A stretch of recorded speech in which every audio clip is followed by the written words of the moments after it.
Good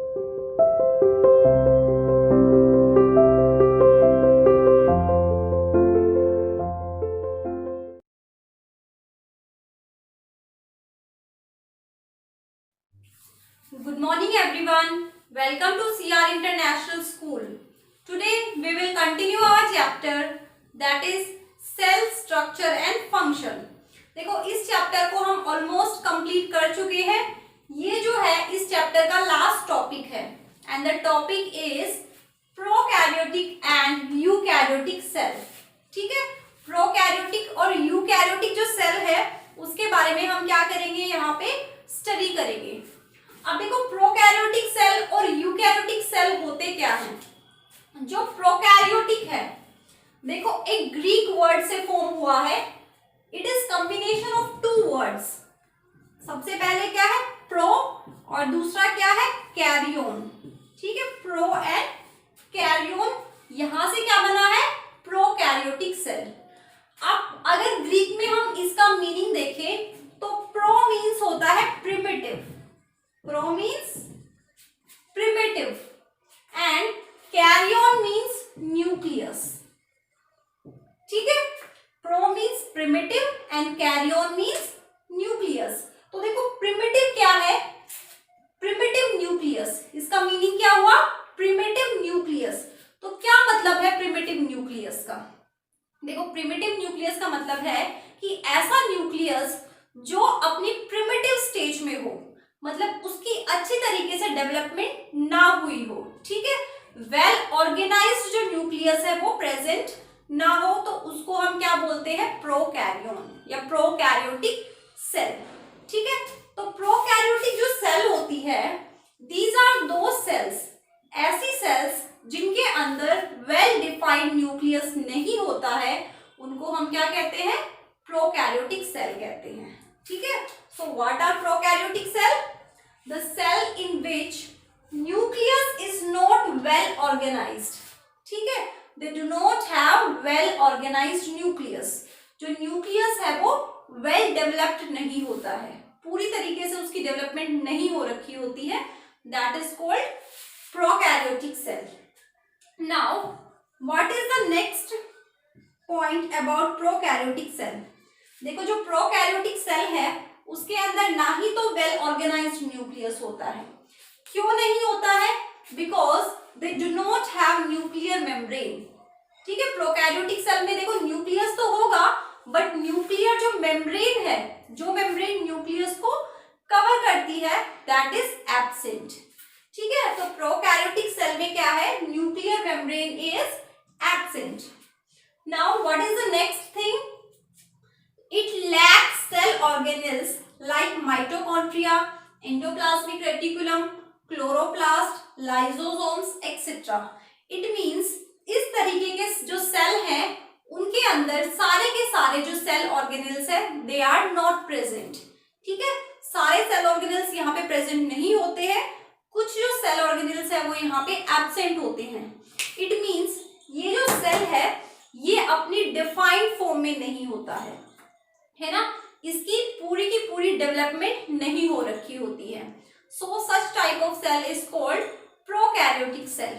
अब देखो prokaryotic cell में जैसे मैंने बताया कि सेल ऑर्गेनेल्स क्या होते हैं, एब्सेंट होते हैं. तो कौन कौन से सेल ऑर्गेनेल्स हैं, example mitochondria, endoplasmic reticulum, chloroplast, lysosomes etcetera.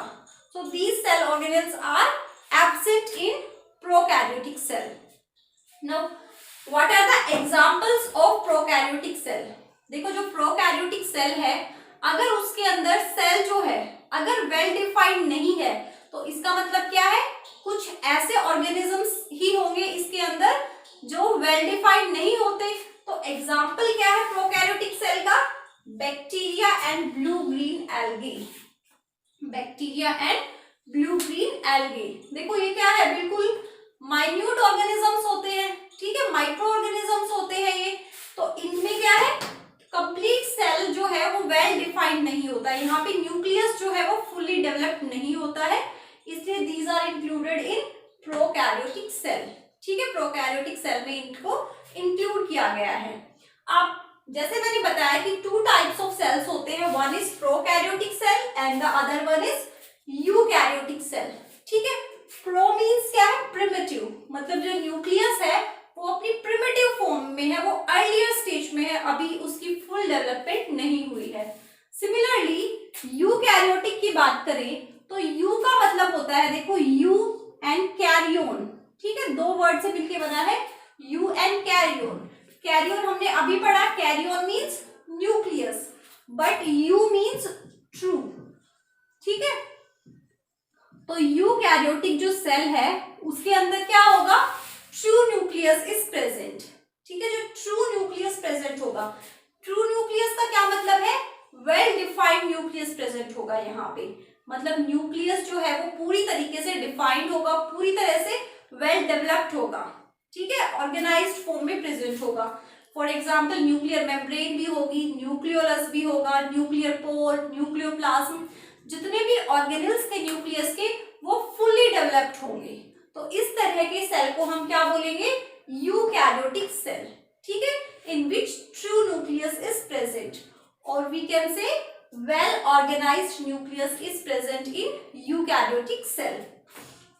अब देखो यूकैरियोटिक सेल क्या है, ट्रू न्यूक्लियस प्रेजेंट है उसके अंदर, वेल ऑर्गेनाइज्ड न्यूक्लियस प्रेजेंट है, इट मींस वहां पे सभी ऑर्गेनेल्स भी प्रेजेंट होंगे। ठीक है, तो यहाँ पे क्या है, सारे के सारे जो सेल ऑर्गेनेल्स हैं वो प्रेजेंट होते हैं। साथ में क्या है, न्यूक्लियर मेम्ब्रेन भी प्रेजेंट होती है।